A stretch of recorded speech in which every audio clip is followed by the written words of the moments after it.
The dish that I'm actually doing is a braised lamb shank. We talked about disturbing image. Now,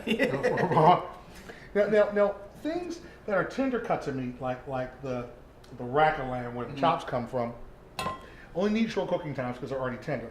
This sucker here is, look at it. It's pretty tough. I mean, it's the leg. It's the leg. It's exercise. It gets used a lot. So right? you see all of this muscle. Look, I can't even dig through the meat. It's that tough. Right. So we have to cook it long and slow.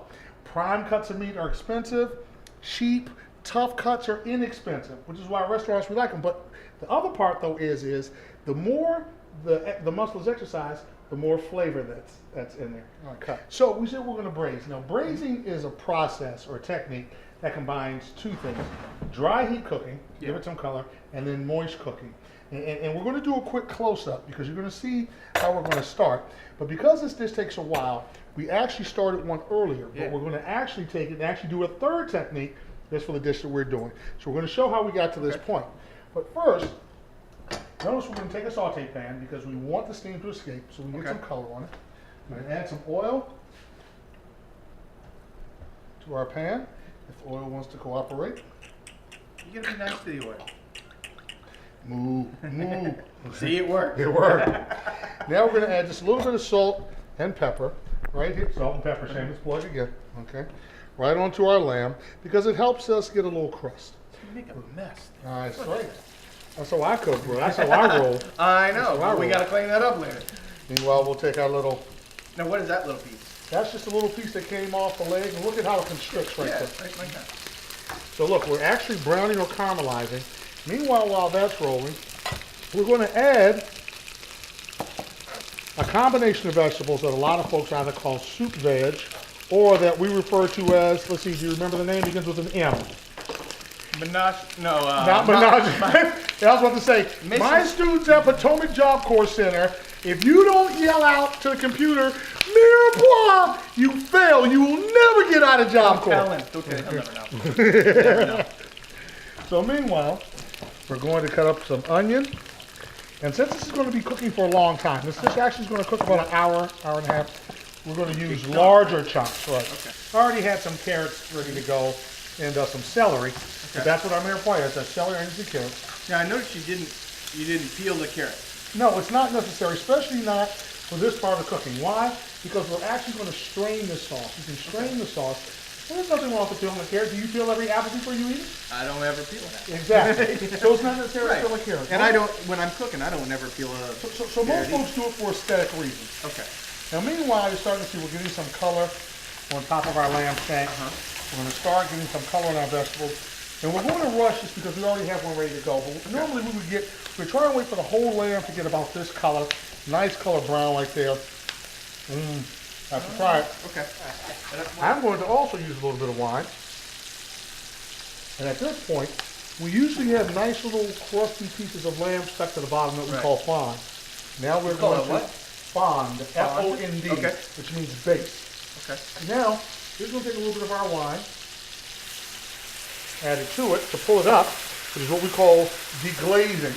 Notice we'll pull everything out, extinguish the flame. Now, just like yours, we're going to add some of our veal stock. Okay. So now at this point, we've deglazed, we've added our stock. And then, at that point, that's when we would transfer it. We'll move this out the way. Put it into a stock pot then, right? Yep. And this time it's actually a sauce pot. Now normally the recipe that you're going to see there actually calls for, it would be like 4 shanks. So you use a Dutch oven or something larger that you could fit 4 shanks in.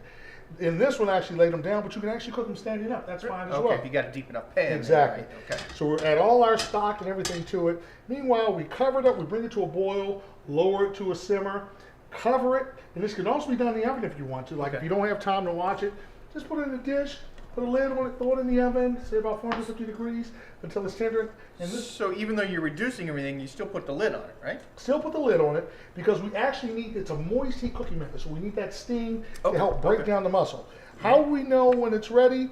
Look, when it starts to fall off the bone. I don't want it to fall off the bone too much. That's what they call peel off the bone, fall off the bone, exactly. Done, right? So where you see all of these, this tough muscle, look, you know, over time, you know, look, you give it enough love, it just eats away at it. Look at it. It just eats away at it. It makes it. Now at this point, That's good. at this point, before you show them how you're going to finish your sauce, all we're going to do now is, and this is actually a dish that you can do a day in advance, or a couple of days, it really doesn't matter.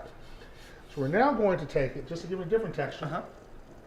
Take our lamb shank. I'm going to put it on some kind of a platter like this. I'm going to pour a little olive oil on it. And then let's see if we can get our camera to follow us. Now that it's gotten so tender, we're going to put it in a 500-degree oven for about 5 or 6 minutes so it gets nice and crunchy on the outside. So that it's crunchy on the outside and soft and tender on the inside. So how long do you put that in? It's 5. Oh, well, you about put everything at 500. 500. So how long do you put that in there? The correct answer is until it's done, but it's only going to be about 5 or 6 minutes. About 5 or 6. Thank you. And then meanwhile, while your sauce is reducing, with mine, because it's braised, the sauce is already reduced. Okay. It's already ready to go. Yeah. So our sauce is ready to go. That's We'll start doing our plating. It took about 5 minutes. Our braised lamb, look at it. We put it in there to get it nice and crunchy. Oh yeah. Why? It's a textural thing. Now, we're about to plate this. Use our minted eggplant.